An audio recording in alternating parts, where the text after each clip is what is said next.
En la tarde de hoy convocamos a Gustavo Adolfo Carbonell, quien es director, codirector de la película Basilicia, cuando la historia la escriben los que luchan.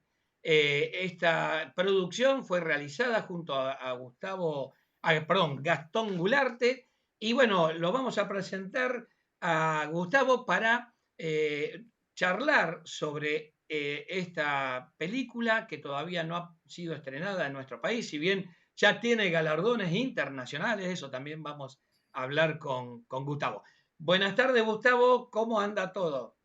Hola Sergio, bueno, muy agradecido por este espacio. Para nosotros es muy importante todos estos lugares, puntos de encuentro entre compañeros que nos permiten conversar y interactuar para contar y difundir todo lo que pueda ser nuestras obras, como cualquier disciplina artística, como cualquier trabajo, al que además, como sentimos como una tarea también militante, ¿no? Eso se agrega, es un plus que tiene, ¿no? El poder acceder a estos espacios, así que muy agradecido.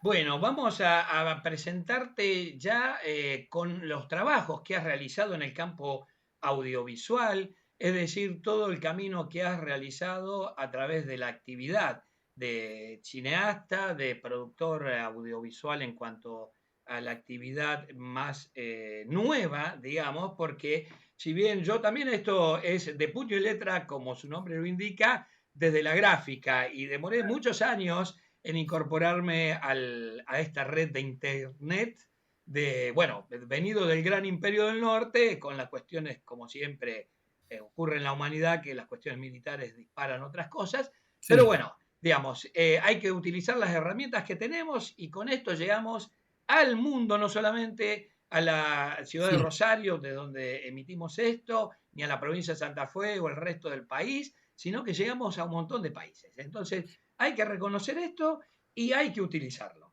Y por eso estamos en el canal de YouTube y también, obviamente, luego pasamos a la versión digital y hace muy poquito volvimos a la gráfica, no con el contenido que teníamos por los 90, con una revista de muchas páginas, pero sí por lo menos estamos en presencia para que la gente pueda leer en papel, al contrario de lo que sucede en el mundo. ¿Eh? Claro. Así que bueno, contanos un poco tu experiencia en todo este campo.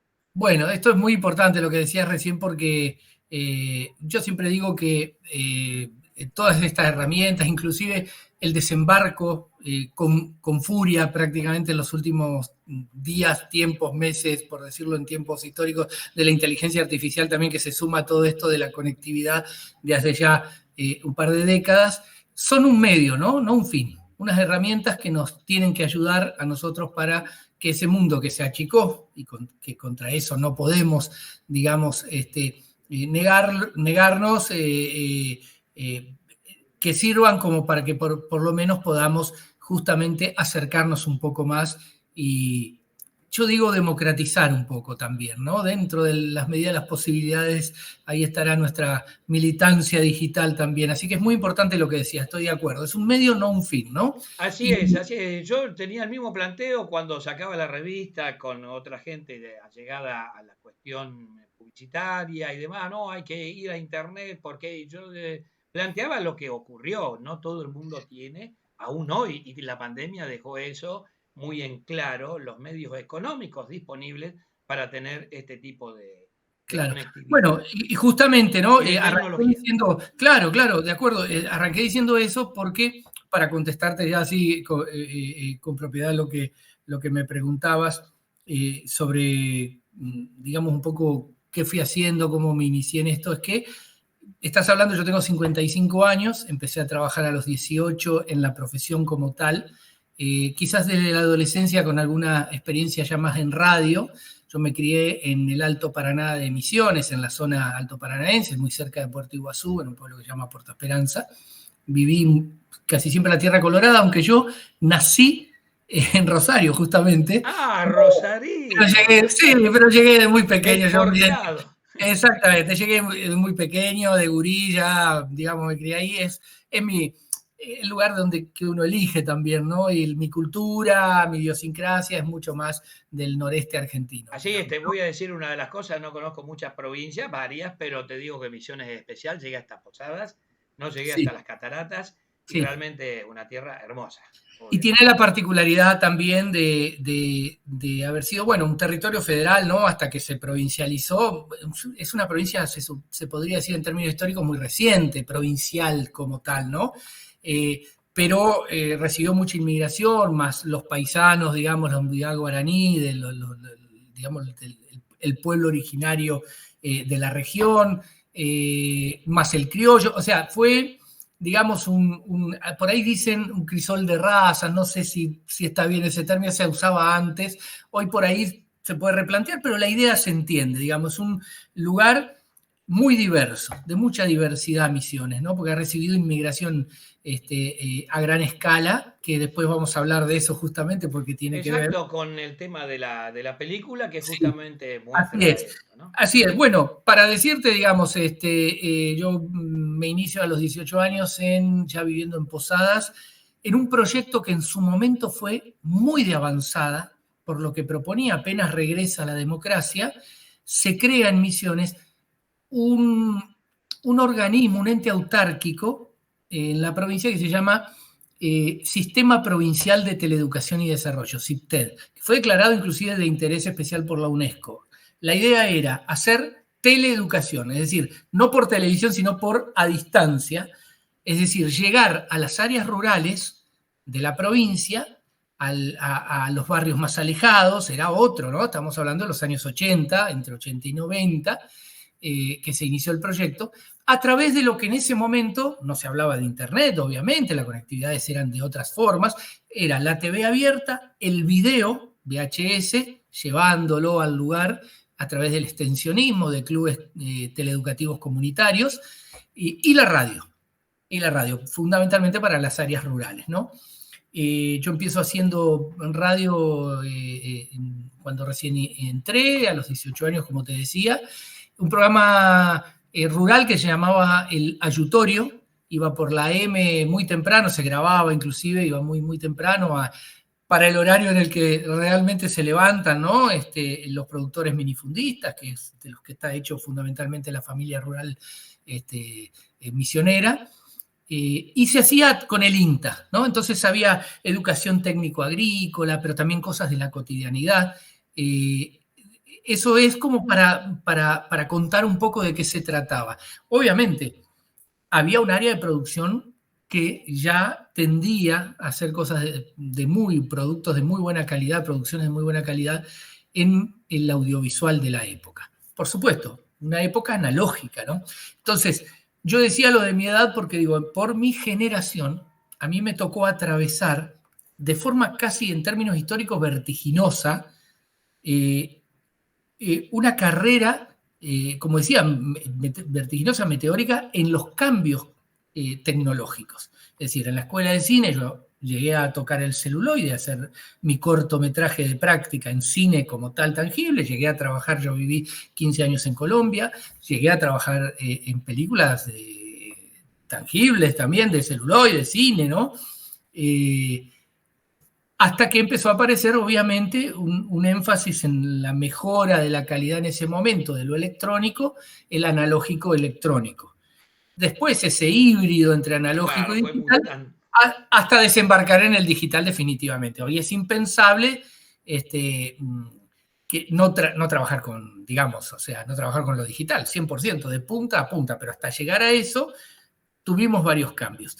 Eso que el lector o el oyente, en este caso, puede decir, puede creer que fueron solo cambios tecnológicos, supone algo más. Hay un cambio cultural en los modos de producción. ¿Te das cuenta, Sergio? Porque no es lo mismo salir 6 personas con equipos enormes que eran poco accesibles al realizador independiente, que hoy es más fácil de encontrar, a quien, a pesar de que no tenga un peso, puede contar sus historias, que eso sí se lo permite el digital, digamos, era muy diferente.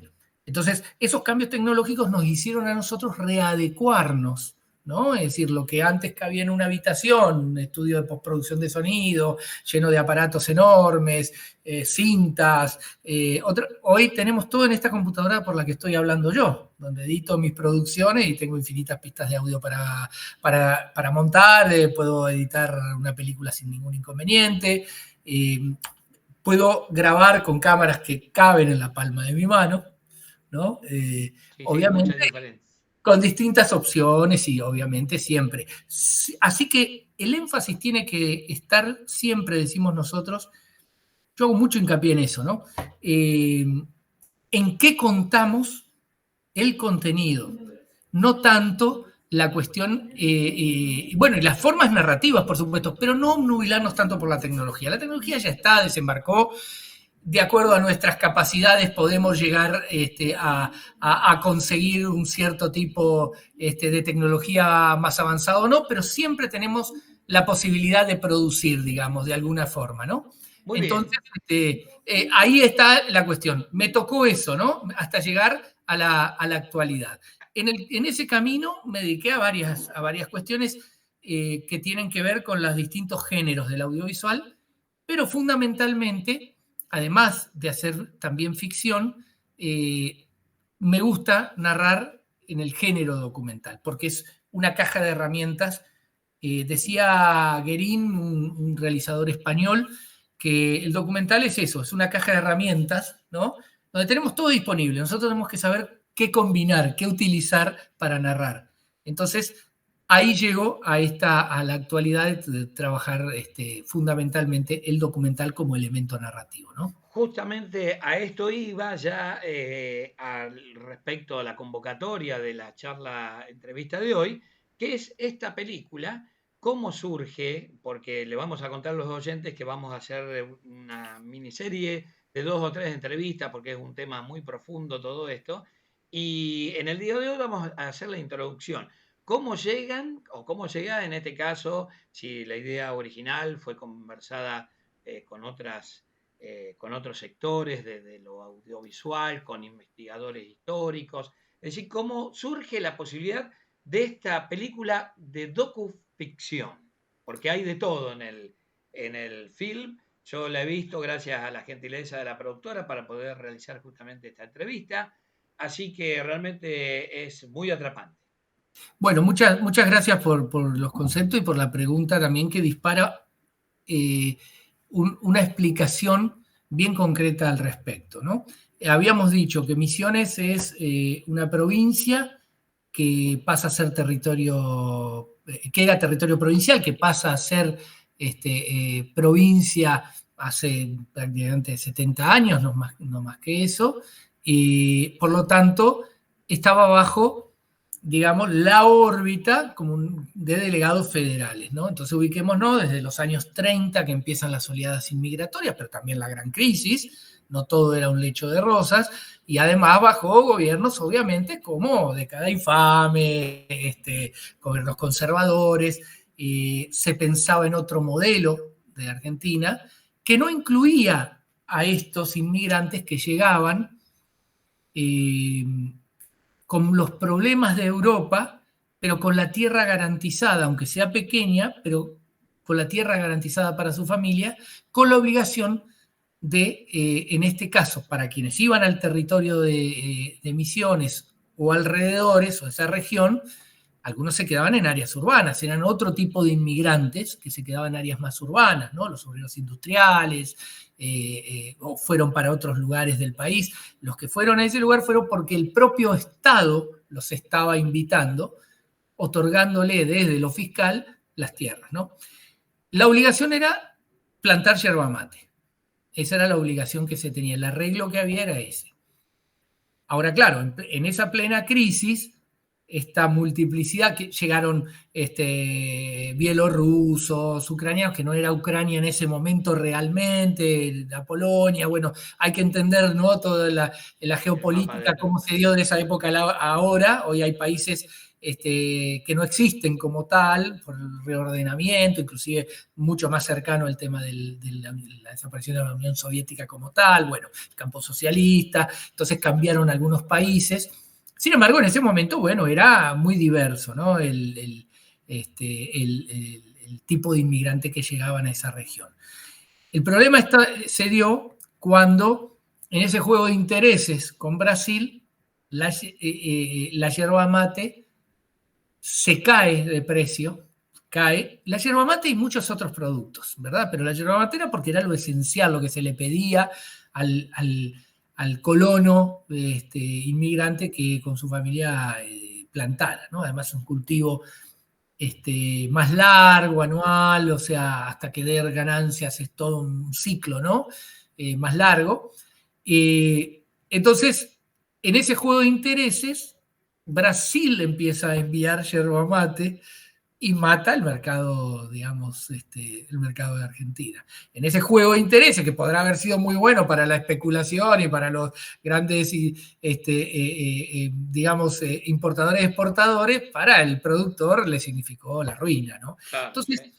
claro, entonces ahí se genera una protesta, porque ellos traían, también debemos decir, traían de Europa las ideas, las prácticas, obviamente, de la protesta, anarquistas, comunistas, gente que se movilizaba y que entendía en esa movilización pacífica que empezó a darse, entendía que era una manera no lógica de llamar la atención del gobierno.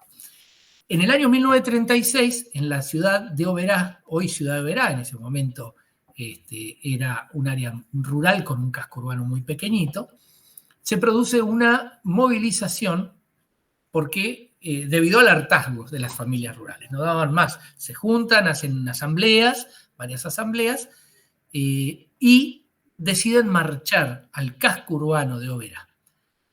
Bueno, allí el comisario Verón, que era el delegado, digamos, el que se encargaba, no era cualquier comisario, era un comisario con mucho poder federal, en ese caso ahí, digamos, en el todavía territorio de Misiones, con prácticas lógicas de la época, ¿no? Si nos vamos un poco a la Patagonia trágica. Exacto, los hechos de la década del 20 en Exacto. Argentina, las Que elevaciones en Buenos Aires, Claro, las se dio forestales en mucho, Santa Fe. inclusive en Latinoamérica, se dieron las bananeras en Colombia, los mineros en Chile, todo este tema de las represiones, ¿no? A los trabajadores. Se tomaba como una política estandarizada de la época reprimir todo este tipo de cuestionamientos. Ellos hacen una marcha pacífica. Las familias, van todos, marchan a Oberá porque querían hacer ahí una asamblea y un petitorio para el gobierno. Este comisario Verón les organiza una emboscada con alguna ayuda civil de acopiadores que tenían intereses muy particulares. No todos, pero hubo ayuda civil también, por supuesto, hubo complicidad ahí. Los engañan, los esperan, se produce una emboscada y da como resultado algunos muertos, entre ellos una niña de 14 años ucraniana que había ido a representar a la familia, que se llamaba Basilicia Savinsky, que es el personaje, de alguna manera, mágico y de la memoria que tenemos como hilo conductor y como excusa para narrar desde el año 36, que se produce la masacre, a la actualidad, la historia de las luchas agrarias en Misiones, atravesando todos los periodos de Argentina. Bueno, muy bien, Gustavo. Para terminar la entrevista, esta primera entrevista, te voy a preguntar la situación de la película, esto del galardón internacional, dónde ha sido, y bueno, ¿qué pasa con el Instituto Nacional de Cine Argentino, el famoso INCAA, trabado totalmente, desguazado, destruido por el actual presidente de la Nación, su poder ejecutivo? Y bueno, ¿qué pasa con la película? Si podrá exhibirse en las salas, en el Cinear, en las distintas plataformas. ¿Qué es lo que ocurre con esta situación? Bueno, esta docuficción, bueno, son muchas preguntas que sin embargo todas tienen una sola respuesta, porque todo tiene que ver con todo. Está muy bien lo que me preguntas, porque está todo en el mismo hilo para responder. Esta película de docuficción se hace como con la oportunidad que nos da desde hace muchos años, sobre todo en épocas mucho más actuales del Instituto de Cine, que van desde el periodo de Néstor Kirchner y Cristina Fernández, de ahí en adelante, donde se reevaluó, se modernizó. De hecho, ustedes ven, el INCA no es el INCA, es el INCA-A, ¿no? Instituto Nacional de Cine y Artes Audiovisuales. Es decir, ahí se empieza a incorporar mucho más actual el lenguaje del cine, no nos quedamos solamente en esa forma narrativa tradicional del cine. Sin embargo, ese paraguas que tenemos los creadores para poder contar desde una visión federal, que también hay que decirlo, es decir, nosotros narramos al revés de lo que fue tradicionalmente la Argentina, siempre se narró a la Argentina desde el puerto hacia adentro y con la visión propia es decir, había una ventana, sí, al país, pero mirado con la mirada del puerto, ¿no? Centralista. Nosotros, con esta oportunidad que nos dan las nuevas políticas del INCA, nos permite federalizar, hacer un cine, por eso nosotros decimos, defendemos el cine argentino y defendemos el audiovisual federal. Le da la oportunidad a una muchachada talentosísima de Jujuy producir sus películas contando desde la realidad de Jujuy al resto del país, lo cual rompe fronteras, barreras internas que tenemos, culturales, y empezamos a reconocernos un poco, ¿no? Porque es cierto, somos un país muy grande, pero también es cierto que muchas veces nos conocemos poco porque el centralismo no nos ha permitido. Fíjense cómo entonces un hecho cultural, administrativo, una política de Estado permite romper esas barreras. Bien, esta película fue hecha dentro de una de las tantas líneas que el INCA tiene, que en este caso es la vía digital. Te dan un subsidio, no es demasiado, pero te da, si te ingenias, te da para hacerlo y siempre conseguís un poco más. Ahora voy a decir esto bien concreto porque lo voy a explicar porque se ha generado en la comunidad, en la sociedad, por parte de este gobierno, una idea equivocada del tema, ¿no? Es decir, haciendo creer a la gente que nosotros se dejan de hacer hospitales o los niños, como les gusta decir a ellos ahora, del Chaco no comen porque nosotros hacemos documentales y eso no es cierto, ¿no? Este cine subsidiado, que además está muy controlado, mira, te voy a decir, es prácticamente imposible, por no decir imposible, hacer un acto de corrupción en el INCA. Somos recontra revisados y está bien que así sea. Hay un contralor absoluto sobre los gastos. Los productores tienen que juntar todos los papeles, tienen que demostrar, tienen que volver a presentar cosas que les rechazan. No es tan sencillo, no es, Además, no es cierto. no saldría el producto por empezar. No, claro, no es cierto que yo te doy un dinero a vos porque sos de mi línea política y nunca más te voy a pedir una rendición. Es imposible, está todo fiscalizado. Hay áreas que son las que ahora eliminaron además, ¿no? Bien, dicho esto, la Basilicia, como muchas otras, sale a través de una vía, que es la vía digital, que nos otorga como un adelanto que es el adelanto de televisación, por ejemplo, o de puesta en la plataforma de Cinear, ¿no? Entre otras cosas, es una línea de financiación. Hay de audiencia media, hay para películas de ficción, hay mucho más alto presupuesto, por supuesto. Es cierto, el cine es una actividad cara que le da trabajo a muchísima gente, pero muchísima. En la cultura nomás en Argentina hay 1 millón de personas trabajando. Cuando vos haces una película, mira, esta es una película pequeña de docuficción, sin embargo trabajaron 30 personas pagadas bajo sindicato, porque si no el INCA no te autoriza, con las horas como corresponde, con el respeto laboral que corresponde al profesionalismo como en cualquier parte del mundo. Es una industria, da trabajo, tú vas a filmar 15, 20 días, un mes a un lugar y estás alquilando un hotel para todo el equipamiento de gente, para todo el equipo, el equipamiento, los actores, técnicos, el transporte, se genera como en el turismo, ¿no es cierto? Uno no ve, no lo puede tocar, pero sabe que hay una economía. Bien, Basilicia se hizo bajo digamos, ese cine subsidiado, que nosotros agradecemos profundamente y que agradecemos también a la vida que la hayamos podido terminar a tiempo antes del cambio de gobierno. Prácticamente antes de que fueran las elecciones ya estaba hecha la película.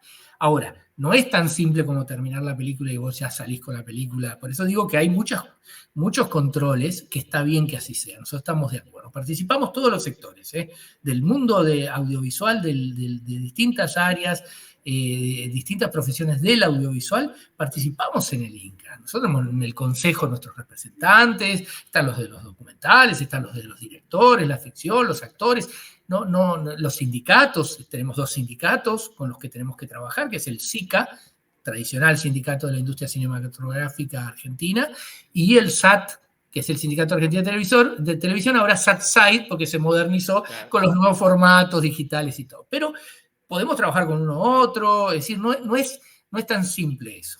Bien, entonces, ¿qué pasa? Como las políticas agresivas contra la cultura, como uno de los tantos sectores a los que agrede este gobierno, ¿no? Yo voy a hablar porque yo pertenezco ahí, pero uno no es ciego, lo vive en carne propia. Acá, la política es la destrucción absoluta de la identidad nacional, de la producción nacional, de nuestra pertenencia como trabajadores. No importa si te pones un casco para ir a una fábrica, a una fábrica que produce acero o lo que sea, o haces una película, es decir, nos quieren quitar esa pertenencia para que en nombre de una supuesta libertad desmedida se tenga permiso para que suceda cualquier cosa. Entonces, nuestro sector también se ve, no es solo el desfinanciamiento, sino es el ataque constante bajo el que estamos, ¿no? Es una cuestión de ataque también, ¿no? Para hacer sus negocios, su plan de negocios. Entonces, eso le pasó a nuestra película, que como en un desquicio absoluto, inentendible, se cerró literalmente el Inca. El Inca no está cerrado porque hay que hacer una ley, no es tan fácil. También lo desfinanciás, no es tan fácil, pero lo vas desfinanciando, que es lo que ellos están haciendo, por eso estamos muy alertas, hay una lucha permanente del sector, pero también lo cerró con llave literalmente. Parece mentira, parece un chiste lo que estoy diciendo, claro, pero sí, los trabajadores no, claro, los trabajadores no pueden entrar al Inca a trabajar. Están licenciados, no sé cómo le llaman ellos ahora que le siguen pagando unos meses más el sueldo, pero dicen no vengan, ¿no? ¿Qué sucede? Ese final de resoluciones que vos necesitas para que la película pueda estrenarse, ¿no? Por decirlo de alguna manera, voy a decir algo que no lo usamos en el sector, pero lo digo yo, el libre deuda, digamos, es decir, estamos a mano, está todo bien, correcto, fue aprobado el presupuesto, la película está bien, existe, tienen tal fecha de estreno. Esa fecha de estreno no la podemos lograr, ¿no? Entonces, por lo tanto, yo te hablo, no quiero ser autorreferencial, no es solo nosotros con nuestra película. Hay cientos de compañeras y compañeros que tienen sus películas esperando ahí, los que venían de antes lograron poder estrenar en el Gaumont, que no sabemos qué va a pasar tampoco, una locura absoluta, cerrar un cine histórico que no significa absolutamente nada en términos presupuestales, porque, y acá quiero decir esto, si me permitís un segundo más, se le ha mentido a la gente, y eso hay que desmistificarlo, que quienes hacemos cultura, hacemos cine, estamos gastando la plata de lo social. Se dejan hacer comedores, se dejan de hacer hospitales, y no es cierto. En el caso de la industria audiovisual del Inca, es un impuesto absolutamente privado. Cuando vos vas del propio público que apoya el cine, cuando vos vas a ver una película, un porcentaje, un pedacito de esa taquilla, ¿no? De esa entradita, va al Inca. Pedacito, es un impuesto privado, lo paga la gente cuando va a consumir el cine, sea extranjero, lo cual me parece muy bien, claro, sobre todo, las cuotas de pantallas hay que pelearlas, ¿no? A vos te ponen Harry Potter y anda a pelearle, todas las salas de cine tienen a Harry Potter puestas, no podés ver cine argentino, es complejo, por eso existe el Gaumont. También, por eso existen las salas Inca. El Inca no es solamente hacer películas, tienen las más prestigiosas escuelas de cine, ahora federalizadas, porque hay en las provincias también, no solo en el ENERC, está en Buenos Aires, capacitación permanente, presencia en el mundo. Fíjense que ahora que está Cannes, están diciendo, el cine argentino nos preocupa, es admirado en el mundo, claro, es un orgullo el cine argentino, ¿no? Es mucho más que lo que uno piensa, unos loquitos haciendo sus películas, que además son hirientes, dice nadie ve. ¿Quién dijo eso? El cine argentino es muy visto en la Argentina y en el mundo. Vos tenés que darle la oportunidad de mostrarlo, obviamente.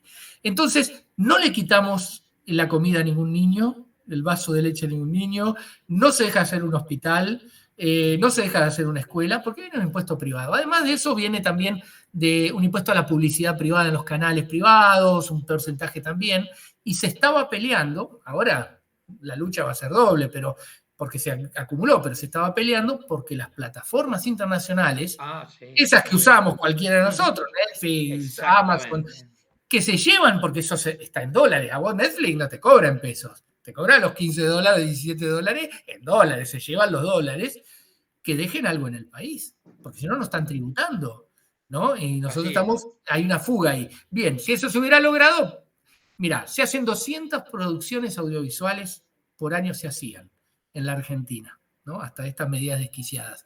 Un orgullo a nivel internacional. Nos mira y dice, no puede ser, es impresionante. 200 producciones al año. Si además se cobrara el impuesto a las plataformas, sería infernal la cantidad de producción que se podría hacer. Por lo tanto, hay que desmistificar también eso. Así que ahí está todo contestado, digamos, ¿no? ¿Cómo está el Inca? ¿Qué está pasando? ¿Qué nos preocupa y por qué estamos luchando? Abrazo partido todo, en todo esto. Y que dentro de eso quedaron películas como la nuestra esperando a poder ser estrenadas. Por eso, mientras tanto, está yendo a festivales. En esa cuestión de ir a festivales en el mundo para que por lo menos se mueva la película de alguna manera, sin poder estrenarla en el país, ni oficialmente en las salas. Bueno, algunas veces le toca a uno, es muy difícil, porque los festivales reciben muchísimas películas de todo el mundo. Es decir, un Hay que festival competir fuerte. Claro, primero para ser seleccionado, ya festejalo como que te ganaste la Copa América, ¿eh? O sea, si vos quedaste en una categoría, porque reciben, suponte, en un festival pequeño o mediano, 450, 500, 600 películas. Solo pueden quedar 6, 5, 10 al máximo. Si ya quedaste, ganaste la Copa América. Si encima de eso ganaste el festival, la categoría del festival, festejalo como un mundial. A nosotros nos pasó eso con el Festival Iberoamericano de Cine de Caracas, Venezuela, que hace pocas semanas, bueno, habíamos quedado, pero además ganamos. Bueno, felicitaciones entonces. Bueno, muchas gracias, lo festejamos Sí, como un mundial en el medio de claro, este contexto, ¿no? por supuesto. Vamos a dejar entonces la entrevista aquí para una ¿Cómo? segunda oportunidad seguir hablando de estos temas que son muy profundos de la Argentina, de la gente, de los pueblos, más allá de las naciones, algunas otras cosas que vamos a ir avanzando en el desarrollo y contenido no solamente político, sino social, que se ve en esta película docuficción que tiene el tiempo exacto de las películas, creo yo, 90 minutos, hora y media, para no estar ni 3 horas en el cine, ni 1 hora o 50 minutos, que por ahí en algunos desarrollos es corto. Así que bueno, te agradecemos esta participación en De Puño y Letra. Estaremos en contacto para una segunda entrevista, seguir profundizando estas cuestiones de lo audiovisual y bueno, obviamente de la cultura en Argentina que no puede desaparecer a pesar de los caprichos de determinada gente. Así es. Muchísimas gracias, Sergio. Gracias por el espacio y, por supuesto, nos vemos en breve también para desarrollar y desmenuzar un poco más todo este tema. Gracias. Bueno, hasta la próxima.